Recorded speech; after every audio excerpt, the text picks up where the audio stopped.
तो good morning दोस्तों आज पहली बार मुसलमान समाज नहीं, हिंदू समाज के जो लोग हैं वो सड़कों पर उतर गए हैं।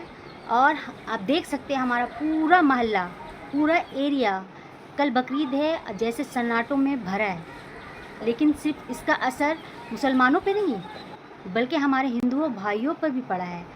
ये बंगाल है, यहाँ आज़ादी के टाइम भी सबसे पहले आवाज़ उठी थी आज़ादी के लिए, और अभी मोदी के ख़िलाफ़ भी हिंदुओं भाइयों ने आवाज़ अपनी उठाई है। बेचारे गरीब हिंदू वो रोटियों के लिए मर रहे हैं। उन्होंने अपना जेवर, अपना गहना, कुछ भी अपने लोन से पैसे लिए, सारे के सारे गाय लेने में उन्होंने अपना गिरवी रख दिया। लेकिन शुभेंदु अधिकारी हमारे जो सीएम हैं वो सत्ता में आए हुए अभी 2 हफ्ते भी नहीं हुए, उन्होंने डिसीज़न लिया कि मुसलमान गोरू कुर्बानी नहीं कर सकते। अचानक से ये डिसीज़न लिया, जिस डिसीज़न की वजह से हमारे हिंदू भाइयों की तो दुनिया ही उजड़ गई। আমি তো হিন্দু লোক, আমি তো দাস, আমি ব্যবসা করি খাই। মদে করলে মদ খেয়ে গরু কিনতে হবে, মদ খেয়ে বেচা কেনার কি অবস্থা? বেচা কেনা ভালো নাই, বিক্রি হয়েছে না। যে গ্রাহক বা যারা কেনার জন্য আসে তারা আসছেন না, না তারা আসবে কি ভয় আসছে না, ভয় আসছে। এতে কি পুরো রাজ্যবাসীরই অসুবিধার মুখে পড়ছে? হ্যাঁ অসুবিধা হয়েছে, অসুবিধা বেচা কেনা হয়েছে না, কেউ নিচ্ছে না, না বেচা কেনা নেই, ভয় কিনছে না কেউ।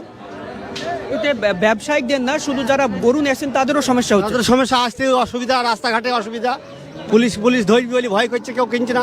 এবার চাষিরও অসুবিধা হয়ে যাচ্ছে, চাষিদেরও সমস্যা, শুধু ব্যবসায়িক সবারই অসুবিধা, সবারই অসুবিধা, সবারই অসুবিধা। আমি তো হিন্দু লোক, আমি তো দাস, আমি ব্যবসা করি খাই, তাও তো অসুবিধা হয়েছে, কি করবো? সকল মানুষের সবারই অসুবিধা হয়েছে, উচিত, অবশ্যই উচিত, সবারই সুবিধা দরকার। এই গরু এটা তো গাই মনে হচ্ছে নাকি? হ্যাঁ গাই। কতদিন যাবত পালন করেছেন না ব্যবসা করছেন? ওই কতদিন পুলিশে পয়সা বেচবো, এটা হ্যাঁ বিক্রি হবে মনে হচ্ছে আজকে? কি হবে বলা যাচ্ছে না, কিন্তু একদম কেনা বেচা নেই, সেটাই বলবো। কেনা বেচা নাই, ভয় কেউ কিনছে না, আতঙ্কের মধ্যে আছে। আতঙ্কের মধ্যে আছে প্রত্যেক মানুষ আছে, ব্যবসায়ী সহ চাষি সকলে। হ্যাঁ সকলে আছে। আপনার নাম? সনাতন দাস। বেচা কেনার কি অবস্থা? খুব খারাপ। এই যে দীর্ঘদিনের এই হাট একদম পরিচিতি হাট এবং এখানে জমজমাট হয়ে ওঠে। লাইসেন্স হাট, লাইসেন্স প্রাপ্ত হাট এবং লাইসেন্স 500 হাট, তাও তো হাট বন্ধ করছে মোদি। কিন্তু যে আগের যে হাট তার পুরোপুরি চিত্র উল্টো। আজকে কোনো গরু নেই, গরু ভয়ে কে লাগবে?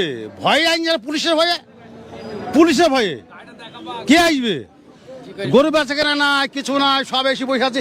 যে 5-10টা 20টা গরু এসছে, সব তো বসে আছি করলি, তাহলে কে আসবে বলো? জীবনের মধ্যে সবারই আছে না, কি নাই? মদে করলে মদ খেয়ে গরু কিনতে হবে, মদ খেয়ে গরু, মদ খেয়ে কিনতে হবে। মোদি গরু কিনে, মোদি গরু কিনলে গরু চাষিকে টাকা দিতে হবে, চাষিকে টাকা দিতে হবে, কে রে ও? চাষিকে টাকা দিতে হবে। মোদি গরু থামেন, না না, মোদিকে গরু কিনতে হবে, গরু কিনে চাষিকে আমরা এই গরু বেচি খাই। হ্যাঁ গরু বেচি, চাষ করি গরুর, আমরা গরু বেচি খাই। আজ যে মোদি যে এই ব্যাপারটা করছে, এই ব্যাপারটা ঠিক না। তাহলে আমাদের মোদি ঘরে ঘরে চাকরি দেখ, একটা দুটোকে চাকরি দেখ, তাহলে আমরা তাই করে খাবো। তাহলে আমাদের গরু দরকার না বেচা, গরু মোদিকে দিয়ে দিব, গরু নিলে কা মোদি, ঠিক আছে। उन्होंने जो भी अपने जेवर गिरवी रखे थे, लोन लिए थे, वो तो कह रहे हैं कि जहर खाने का अभी टाइम आ गया है। वो तो कह रहे हैं कि ऐसा वक्त आया है उनके सामने कि जहर खाने को भी पैसे नहीं होंगे, क्योंकि उन्होंने अपना सब कुछ इस बकरीद के लिए लगा दिया था, ताकि वो बकरीद में वो गोरू खरीदे और डबल दामों में वो मुसलमान भाइयों को बिक्री करें। करने के बाद उन्हें जो इनकम हो वो साल भर बैठ के खाएं। लेकिन सरकार हमारे हिंदू भाई लोग की जो तकलीफ़ है समझे और शांतिपूर्ण से हमारा जो बकरीद है जाए, और हिंदू भाई जो है उनकी तकलीफ़ को ज़रूर देखे, ना हो सके तो उन्हें नौकरी ज़रूर दे। सो इसी के साथ